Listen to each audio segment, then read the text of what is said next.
உங்களுடைய அண்ணன் யாரு? அன்புமணி ராமதாஸ், பாட்டாளி மக்கள் கட்சியின் அன்பு தலைவர் அன்புமணி ராமதாஸ் அண்ணன். உங்க அண்ணன் இந்த லைட் உங்களுக்கு எதுக்கு கொடுத்துருக்கிறார் தெரியுமா?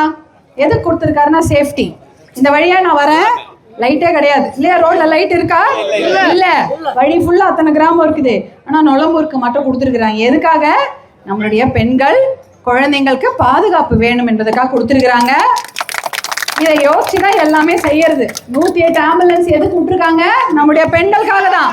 பெண்கள் பிரசவ வலி வந்தா என்ன பண்ணுவீங்க? நான் இது எல்லா ஊர்லயும் சொல்லுவேன். ஒரு 20 வருஷத்துக்கு முன்னாடி பிரசவ வலி வந்தா என்னமா பண்ணுவோம்? எதுல போவோம்?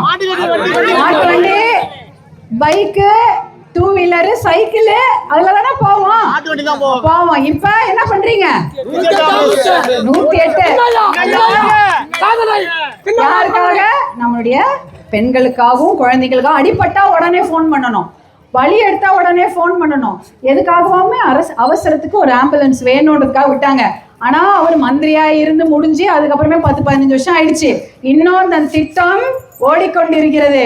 அப்படிப்பட்ட நல்ல திட்டங்களை கொடுப்பதற்கு நாம் தயாராக இருக்கிறோம்.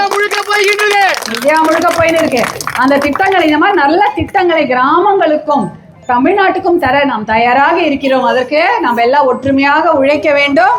எல்லாம் எப்பயுமே மறக்க கூடாது. எதை இதை மறக்க கூடாது. அந்த மூவர்ண கொடியை மறக்க கூடாது, மாம்பழ சின்னத்தையும் மறக்க கூடாது. இது மட்டும் இல்ல, நிறைய திட்டங்கள் இருக்குது. அதுக்கெல்லாம் வாய்ப்பு வேண்டும் இல்லையா? நீங்க எல்லாம் ஆதரவு கொடுக்கணும் இல்லையா? சரியா? எப்பயுமே உங்க அண்ணனுக்கு ஆதரவா இருப்பீங்களா? சரி.